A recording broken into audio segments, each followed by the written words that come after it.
vivir. Blanca estrella que alumbra en los Andes, ancha senda que va al porvenir. Blanca estrella que alumbra en los Andes, ancha senda que va al porvenir. Donde razas, compendio y corona, en la patria no hay otra ni habrá. Nuestra voz la repiten los siglos, Bogotá, Bogotá, Bogotá. Nuestra voz la repiten los siglos, Bogotá, Bogotá, Bogotá. Colombia reúne una gran diversidad de culturas, pero acá, en Bogotá, se reúnen todas para ser la gran capital. Infortunadamente, los jóvenes de ahora no valoramos el gran esfuerzo de nuestros antecesores, pero este programa busca cambiar eso, busca mostrar otra cara de Bogotá. Vean acá a Bogotá, porque Bogotá es una capital para mostrar.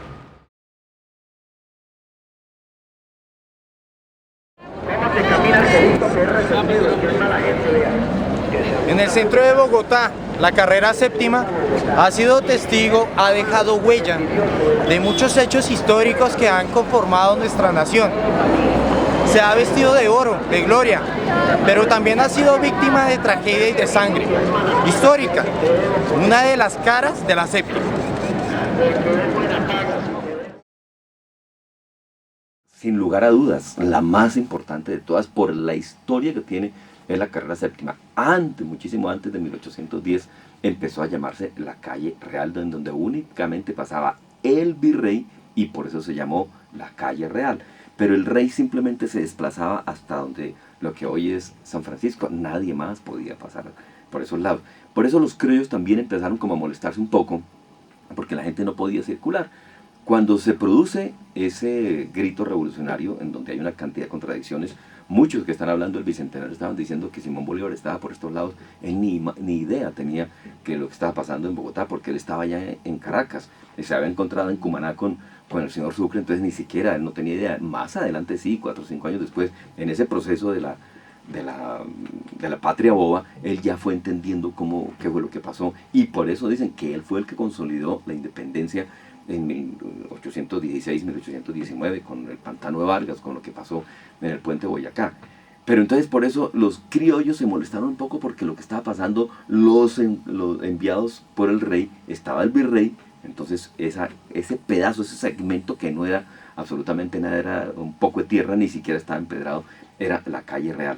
Más adelante, después de ese grito de independencia, se llamó la calle de la Carrera, porque había una especie de hipódromo entre San Francisco y lo que es hoy la catedral. La catedral tampoco estaba construida sino a finales del siglo XIX. Entonces se llamó la calle de la Carrera.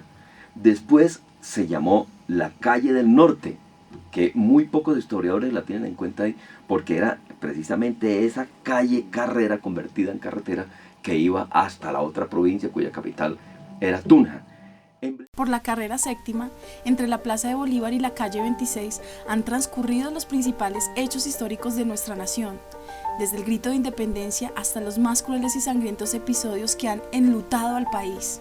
Ella ha sido el escenario para que en miles de marchas los ciudadanos defiendan los derechos que parecen ser vulnerados, también para exigir el fin de la guerra y reclamar por los secuestrados que en las montañas y selvas de Colombia permanecen privados de su libertad. Esto es lo que la carrera séptima nos puede contar. El 9 de abril de 1948, en este lugar, se partió la historia política de Colombia en dos. Ante el hecho de haber puesto al Partido Conservador a decidir de la suerte del candidato liberal y no haberlo logrado, ante el peligro de esta avalancha humana, que no mi nombre siempre la restauración moral y democrática de la República, librará una batalla, vencerá a la oligarquía liberal y aplastará a la oligarquía conservadora. Lo que pasó ese día, cuando iba con Plinio Mendoza y bajaba Gaitán, la carrera séptima se convierte en ese caos que a partir de ahí es que se llama el famoso Bogotazo, que cogen al señor Roa Sierra y lo llevan hasta el Palacio Presidencial, que era donde es hoy la Cancillería, en donde estaba Bolívar con Manuelita en aquella noche de amores y sexo. Entonces ahí ese fue el Palacio Presidencial, el Palacio de San Carlos, hasta allá llevaron al señor Roa Sierra ya completamente destrozado para hacer justicia frente al señor presidente de la República, Mariano Ospina Pérez, y la señora doña Berta Ospina, que fue la que llevaba realmente los pantalones en aquel entonces. En la carrera séptima, con Avenida Jiménez, a la 1:05 de la tarde, ese 9 de abril, el candidato a la presidencia por el Partido Liberal, Jorge Eliezer Gaitán, recibió 3 impactos de bala que posteriormente le causarían la muerte. Según los testigos, el autor material del magnicidio fue Juan Roa Sierra, quien murió linchado por la muchedumbre enfurecida. La mayoría de los sectores más pobres de la ciudad, que veían en Gaitán su esperanza política, se desataron en un desenfreno de violencia que como nunca sacudió los cimientos de la capital. La ciudad fue destruida por los enfrentamientos entre liberales y conservadores, entre el Estado y los alzados en armas, entre los saqueadores y quienes trataban de recomponer el orden de la ciudad. El resultado de las revueltas fue, entre desaparecidos y muertos, 3.000 personas y más de 146 edificaciones destruidas, sobre todo en el centro de la ciudad.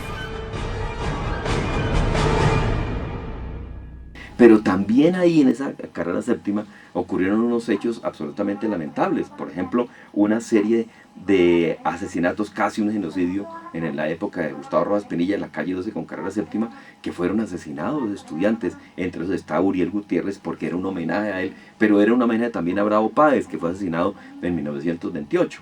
Entonces esa masacre fue más que peligrosa. Más adelante está la Plaza de Toros, que en esa Plaza de Toros también en el gobierno de Rojas Pinilla hubo una masacre, porque cuando entró la nena, la capitana, la hija de Carola y Gustavo Rojas Pinilla silbaron, y entonces la masacre fue tenaz. Sacaron los muertos, los dejaron en la séptima, los recogieron unas horas después y Gustavo Rojas Pinilla dijo que no había absolutamente nada. El 8 de junio de 1954, durante el gobierno de Gustavo Rojas Pinilla, se conmemoraba la muerte de Gonzalo Bravo, quien fue el primer estudiante universitario asesinado por la policía el 7 de junio de 1929. Un grupo de estudiantes marchaba pacíficamente hacia la Plaza de Bolívar cuando repentinamente apareció la fuerza pública y una descarga de fusil cegó la vida del estudiante de la Universidad Nacional, Uriel Gutiérrez. Los estudiantes se replegaron a los predios de la universidad hasta altas horas de la noche y programaron una manifestación de protesta para el día siguiente. El 9 de junio, la marcha avanzaba por la carrera séptima en dirección al Palacio Presidencial. De un momento a otro, se escucharon las descargas de las carabinas .30, traídas de la Guerra de Corea, disparadas por el ejército contra los estudiantes. Sobre el pavimento quedaron 11 cadáveres y cerca de 50 heridos. Donde hoy está el edificio de Avianca, en el Hotel Regina, y antes de estar en el Hotel Regina estaba la casa de Francisco de Paula Santander. Los bolivarianos, como había esa riña entre bolivarianos y santanderistas, que por cierto Simón Bolívar le decían longanizo porque era bajito y colorado, pero lo decían con mucha ironía, entonces ahí vivió Francisco de Paula Santander. Los bolivarianos, cuando Francisco de Paula se va a Cúcuta, entonces queman la casa y le echan cal, para decir al mundo, ojalá que nunca vuelva a aparecer un personaje como Francisco de Paula Santander.